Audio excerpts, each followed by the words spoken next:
Assalamualaikum warahmatullahi wabarakatuh. Kali ini kelompok kami, saya Muhammad Aulia dan Cahyo Prakoso akan mempresentasikan ringkasan kedua jurnal yang sudah kita dapat dari sumber.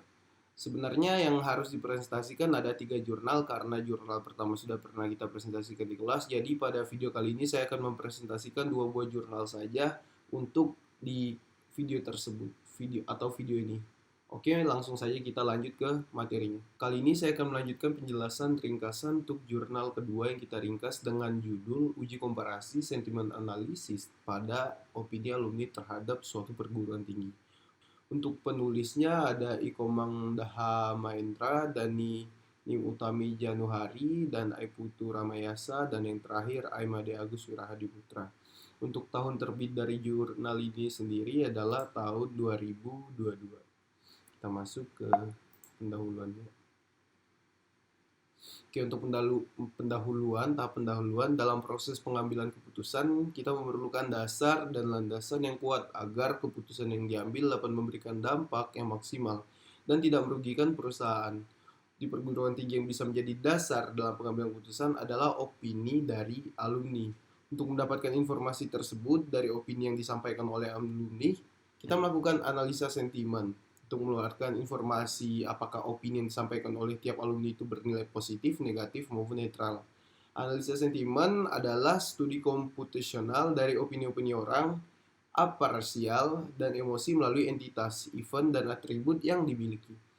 Kemudian ada machine learning yang digunakan pada jurnal ini adalah support vector machine. Ini merupakan salah satu metode yang banyak diterapkan untuk berbagai jenis penelitian, termasuk pada bidang data, text mining karena mampu menunjukkan performa yang cukup baik.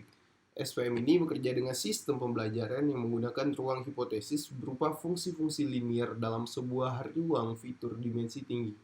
Dan pada analisis sentimen berbahasa Indonesia pada data review film menunjukkan support vector mesin menghasilkan tingkat akurasi yang lebih baik dibandingkan dengan naive Bayes.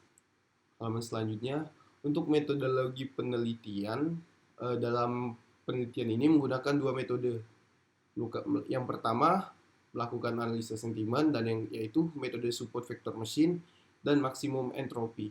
Data yang digunakan berjumlah 366 opini yang telah dirapikan dengan mengubah kata yang disingkat penulisannya tanpa merubah makna dan arti dari kalimat tersebut. Data kemudian dibagi menjadi data latih, data uji dengan 300 data latih dan 66 data uji. Kemudian kita masuk ke halaman hasil dan pembahasan yang di sini ada pre-processing untuk dari suatu programnya. Struktur data yang baik dapat memudahkan proses komputerisasi secara otomatis. Dalam penggalian teks ini, teks dokumen yang digunakan harus dipersiapkan terlebih dahulu sebelum dapat digunakan di proses utama. Untuk proses mempersiapkan teks atau dokumen atau data segmenta disebut dengan proses pra-proses teks atau text processing. Pra-proses teks ini bertujuan untuk mengubah data teks yang tidak terstruktur menjadi data yang terstruktur. Pra-proses terdiri dari beberapa tahapan diantaranya. Yang pertama ada scaffolding, tokenizing, filtering, dan stemming. Dan di gambar ini adalah algoritma dari pre-processing. Bisa lihat dari gambar ini. Kita lanjut ke halaman berikutnya.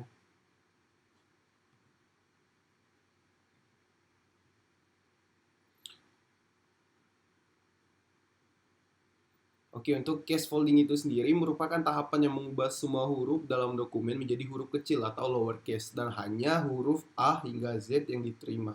Karakter selain huruf dihilangkan dan dianggap sebagai delimiter, termasuk angka dan tanda baca ataupun simbol lainnya. Yang tahapan kedua, tokenizing. Tokenizing atau disebut juga parsing adalah pemrosesan sebuah dokumen menjadi unit kecil yang disebut dengan token. Bisa berupa suatu kata, angka, atau tanda baca. Dengan kata lain, tokenizing merupakan proses pemotongan string masukan berdasarkan tiap kata yang menyusunnya. Kita lanjut. Untuk filtering merupakan tahap pengambilan kata-kata penting dari tokenizing. Proses filtering dapat menggunakan algoritma stop list atau membuang kata yang kurang penting, atau word list, menyimpan kata penting.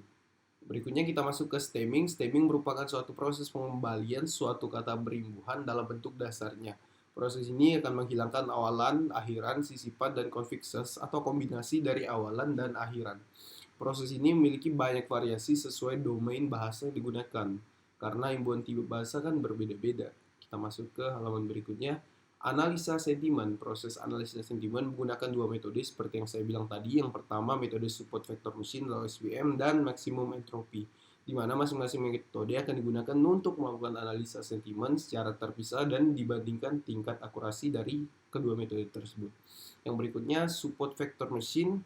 Setelah proses processing data selesai dilakukan, dilanjutkan dengan proses ekstraksi fitur pada data latih untuk pengambilan ciri opini yang dapat menggambarkan karakteristik dari jenis opini yang ada.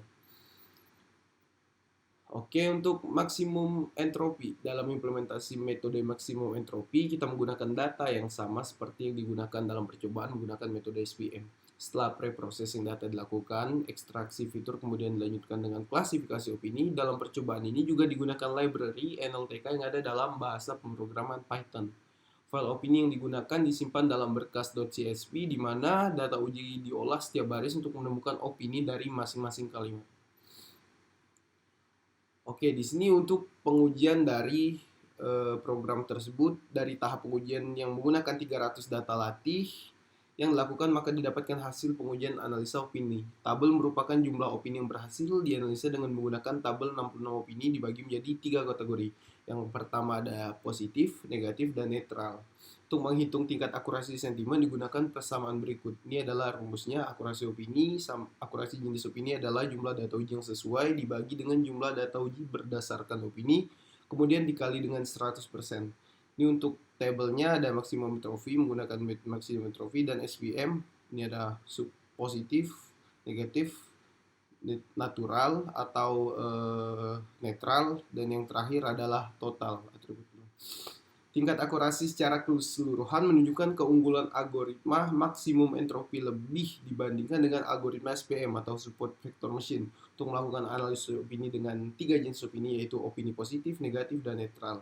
Mengacu pada tabel di atas, presentasi akurasi tertinggi pada algoritma maksimum entropi mencapai 94,45%, sedangkan pada algoritma SVM hanya 71,21% saja. Ini untuk hasil visualisasinya, ada beberapa kata-kata yang penting dan paling banyak muncul di program tersebut, dan pada hasil analisa kata-kata yang paling banyak muncul terdapat 15 kata muncul dengan kemunculan terbanyak pada kata dosen yang muncul sebanyak 95 kali. Kata bersih muncul 1500 dengan kemunculan sebanyak 17 kali. Tabel 4 menunjukkan 15 kata yang paling sering muncul pada opini alumni. Dengan word cloud dari opini alumni ada pada gambar di bawah. Ini adalah tabel dari tiap-tiap kata dengan kemunculan terbanyak yaitu dosen, dan yang tersedikit yaitu kata bersih. Oke, kita masuk di penghujung. Untuk kesimpulan, berdasarkan uji coba yang telah dilakukan dapat diambil beberapa kesimpulan sebagai berikut. Yang pertama, pengujian untuk algoritma maksimum entropi menunjukkan tingkat akurasi mencapai 95,45%. Dan yang kedua, pengujian untuk algoritma SVM atau support vector machine menunjukkan tingkat akurasi mencapai 71,21%. Dan yang ketiga, dari hasil pengujian dapat disampaikan bahwa penggunaan algoritma maksimum entropi menunjukkan hasil yang lebih baik saat melakukan sentimen analis bahasa Indonesia pada opini alumni perguruan tinggi. Dan yang keempat, pada penelitian berikutnya disarankan untuk menggunakan data yang lebih banyak, mulai dari 1000 data atau 10.000 data untuk mendapatkan perbandingan nilai akurasi yang lebih akurat. Dan yang terakhir, pada tahapan pra-pengolahan opini, dapat dicoba menggunakan algoritma berbasis kamus seperti Arifin dan Setiono. Oke, mungkin segitu saja untuk penjelasan jurnal kedua, yaitu menggunakan sentimen analis. Mungkin untuk penyampaian jurnal ketiga dilanjutkan oleh Mas Cahyo. Oke, saya akan menjelaskan terkait jurnal 3, yaitu dengan judul implementasi transfer learning pada algoritma convolution neural network untuk mengklasifikasikan image objek wisata. Untuk penulis ada Mira Irwan, Sambiri, Indrayanto, Dwi Purnomo. Lalu untuk tahun terbitnya, jurnal ini terbit tahun 2022.